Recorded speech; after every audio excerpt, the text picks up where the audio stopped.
Hello friends, आप सभी का स्वागत है आपके अपने यूट्यूब चैनल अंकित कंपटीशन एकेडमी में। आज के इस वीडियो में हम चुनाव आयोग से संबंधित टॉप 20 क्वेश्चन देखेंगे। निर्वाचन आयोग से जितने भी क्वेश्चन आपके आगामी परीक्षा में बन सकते हैं, जितने भी जीके के क्वेश्चन संभावित रूप से आ सकते हैं, उन सारे क्वेश्चनों की टैग सीरीज मैंने इस वीडियो में लगाई है। तो चलिए बिना किसी देरी के वीडियो को शुरू करते हैं। चलिए फ्रेंड्स, वीडियो को शुरू करते हैं। और भारत निर्वाचन आयोग के बारे में 20 क्वेश्चन, 20 से भी ज़्यादा एक्चुअली मैंने यहाँ पर 25 क्वेश्चनों की ये सीरीज ली है निर्वाचन आयोग से संबंधित। तो हम निर्वाचन आयोग से संबंधित जितने भी ऑब्जेक्टिव टाइप क्वेश्चन बन सकते हैं या आपके आगामी एग्ज़ाम में करंट अफेयर के तौर पर या जीके के तौर पर भारत निर्वाचन आयोग से संबंधित जितने भी क्वेश्चन संभावित है, उन सभी क्वेश्चन की सीरीज मैंने यहाँ पर लगाई है। तो आपको वीडियो अंत तक देखना है।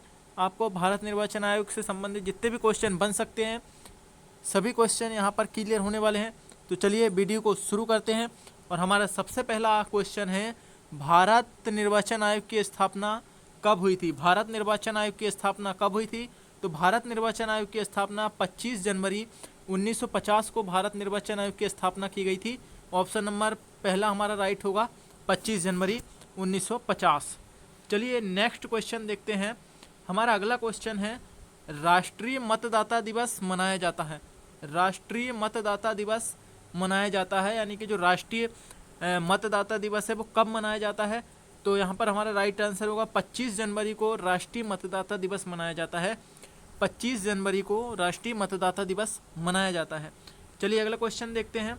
हमारे पास यहाँ पर नेक्स्ट क्वेश्चन है, भारत में पहली बार आम चुनाव किस वर्ष हुए थे? भारत में पहली बार आम चुनाव किस वर्ष हुए थे? तो जो हमारा राइट आंसर होगा वो होगा वर्ष 1951 और 1952 में, यानी 1951-52 में भारत में पहली बार आम चुनाव हुए थे। और आम चुनाव पहली बार भारत में 1951-52 में हुए थे। चलिए अगला क्वेश्चन देखते हैं। क्वेश्चन नंबर 4 हमारे पास है, भारत के प्रथम चुनाव आयुक्त कौन थे? जो भारत में सबसे पहला हमारा जो इलेक्शन कमीशन का गठन हुआ था, तो भारत के पहले जो चुनाव आयुक्त बनाए गए थे वो कौन थे? तो सुकुमार सेन जी भारत के पहले चुनाव आयुक्त थे, सुकुमार सेन जी। चलिए अगला क्वेश्चन देखते हैं। क्वेश्चन नंबर 5 हमारे पास है। क्वेश्चन नंबर 5 कह रहा है कि भारतीय संविधान के किस संशोधन के द्वारा मतदान की आयु को 21 वर्ष से घटाकर 18 वर्ष की गई थी? दोस्तों, जैसा कि आप सभी को पता होगा कि पहले जो मतदान की आयु थी भारत में वो 21 वर्ष थी, लेकिन बाद में एक संविधान संशोधन करके इसको 21 वर्ष से 18 वर्ष किया गया। तो वो संविधान संशोधन था 61वां संविधान संशोधन, यानी कि 61वें संविधान संशोधन के द्वारा मतदान की आयु को 21 वर्ष से घटाकर 18 वर्ष की गई थी। तो जो हमारा राइट आंसर होगा वो होगा 61वें संविधान संशोधन। चलिए नेक्स्ट क्वेश्चन देखते हैं। यहाँ पर हमारा 6वां क्वेश्चन है। 6वां क्वेश्चन क्या कह रहा है, 61वां संविधान संशोधन किस वर्ष किया गया था? जो हमारा 61वां संविधान संशोधन है वो किस वर्ष किया गया था? तो वर्ष 1989 1989 में 61वां संविधान संशोधन किया गया था। और इसी संविधान संशोधन के द्वारा मतदान की आयु को 21 वर्ष से घटाकर 18 वर्ष किया गया था। चलिए हमारा नेक्स्ट क्वेश्चन देखते हैं। हमारा नेक्स्ट क्वेश्चन है, भारत की प्रथम महिला चुनाव आयुक्त कौन थी? जो हमारे भारत देश में चुनाव आयोग जब बना तो पहले चुनाव आयुक्त कौन थे वो आपने ऊपर देख चुका है। अब हम ये इस क्वेश्चन में देखेंगे, भारत की प्रथम महिला चुनाव आयुक्त कौन थी? भारत की प्रथम महिला चुनाव आयुक्त रमा देवी थी। रमा देवी भारत की प्रथम महिला चुनाव आयुक्त थी। चलिए नेक्स्ट क्वेश्चन देखते हैं। क्वेश्चन नंबर 8 यहाँ पर हमारे पास है, भारत के दूसरे मुख्य चुनाव आयुक्त कौन थे? भारत के दूसरे मुख्य चुनाव आयुक्त कौन थे? जो पहले थे वो सुकुमार सेन जी थे और दूसरे मुख्य चुनाव आयुक्त हमारे के.वी. सुंदरम जी दूसरे चुनाव आयुक्त थे भारत के। चलिए अगला क्वेश्चन देखते हैं। अगला क्वेश्चन है, हमारा मत देने का अधिकार है। जो हमारा जो वोटिंग करने का अधिकार है वो इनमें से किसके अंतर्गत आता है? जो हमारा मत देने का अधिकार है, क्या वो संवैधानिक अधिकार है, राजनीतिक अधिकार है, कानूनी अधिकार है या मौलिक अधिकार है? तो यहाँ पर हमारा जो मत देने का अधिकार है वो सिर्फ कानूनी अधिकार है, यानी कि संवैधानिक अधिकार नहीं है हमारा मत देना। हमारा मत देने का अधिकार कानूनी अधिकार है।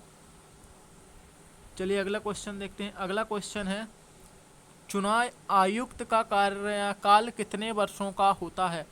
चुनाव आयुक्त का कार्यकाल कितने वर्षों का होता है?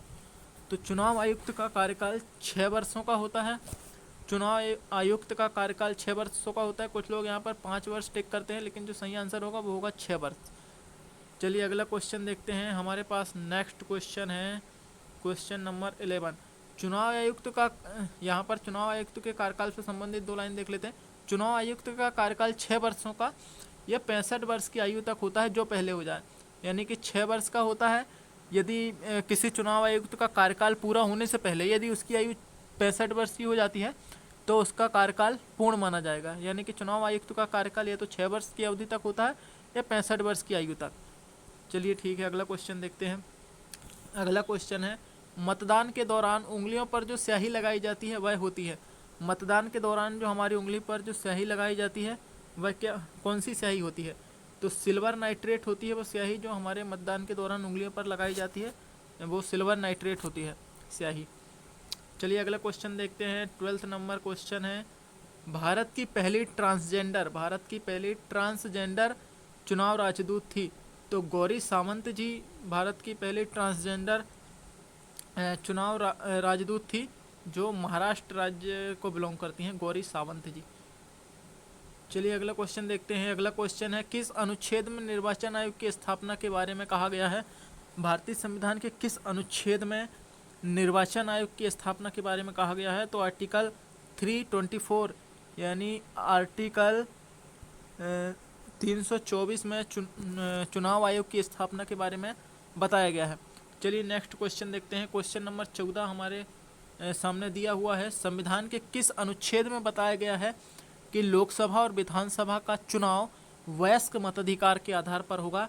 यानी भारतीय संविधान के किस अनुच्छेद में कहा गया है कि जो लोकसभा और विधानसभा का चुनाव है वो वयस्क मताधिकार के आधार पर होगा?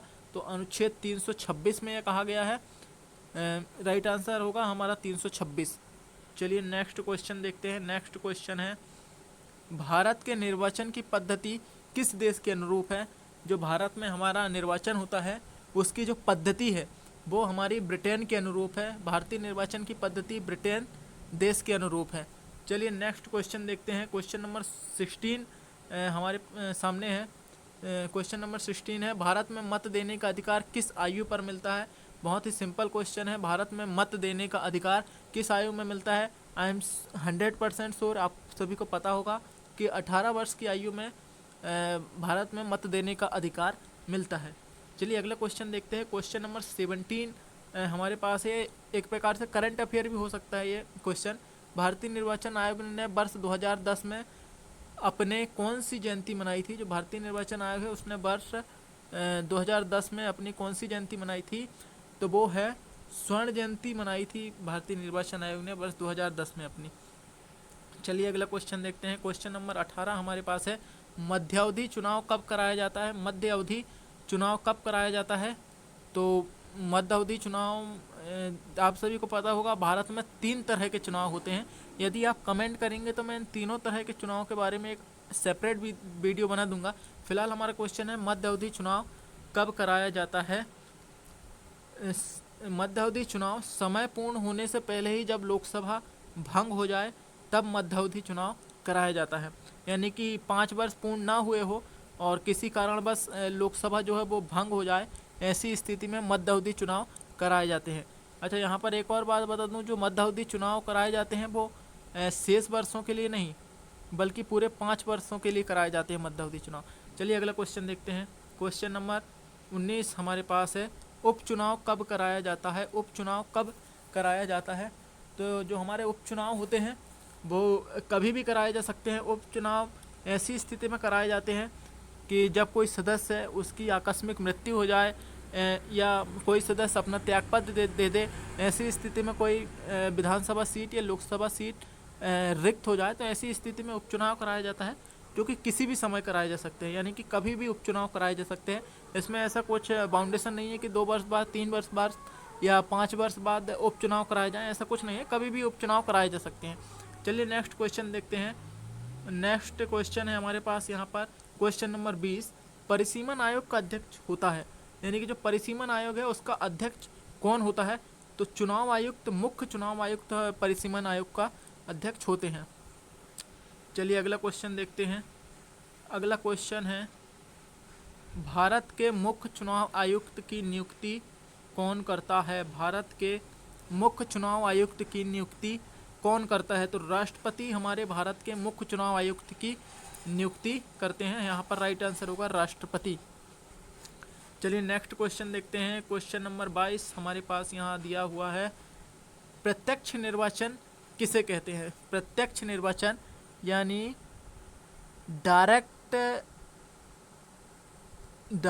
इलेक्शन किसे कहते हैं? डायरेक्ट इलेक्शन किसे कहते हैं?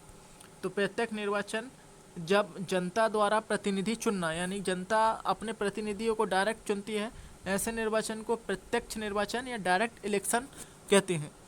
चलिए नेक्स्ट क्वेश्चन देखते हैं। नेक्स्ट क्वेश्चन हमारे पास यहाँ पर है, 1952 का वर्ष भारतीय इतिहास में क्यों महत्वपूर्ण है? सन 1952 का जो वर्ष है वो भारतीय इतिहास में यानी इंडियन हिस्ट्री में क्यों इम्पोर्टेंट है? क्योंकि इस समय लोकसभा का प्रथम आम चुनाव हुआ था। क्योंकि वर्ष 1951-52 में लोकसभा के प्रथम आम निर्वाचन हुए थे, हमारे देश की संसद के आम निर्वाचन हुए थे, इसलिए वर्ष 1952 भारतीय इतिहास में अत्यंत महत्वपूर्ण है। चलिए नेक्स्ट क्वेश्चन देखते हैं। ये क्वेश्चन नंबर लास्ट है। निर्वाचन आयोग में कुल कितने मुख्य पदाधिकारी होते हैं? तो निर्वाचन आयोग में 3 मुख्य पदाधिकारी होते हैं। निर्वाचन आयोग में कुल 3 पदाधिकारी हैं, एक मुख्य चुनाव आयुक्त एवं अन्य 2 चुनाव आयुक्त होते हैं। तो दोस्तों आज का ये वीडियो यहीं समाप्त करते हैं। यदि आपको वीडियो पसंद आया हो तो वीडियो को लाइक कीजिएगा, शेयर कीजिएगा और अपने दोस्तों के साथ ज़रूर शेयर कीजिएगा, ताकि उनको भी निर्वाचन आयोग से संबंधित सारे क्वेश्चन, ऑब्जेक्टिव टाइप क्वेश्चन मिल सके। यदि आप किसी प्रतियोगी परीक्षा की तैयारी कर रहे हैं तो आप इस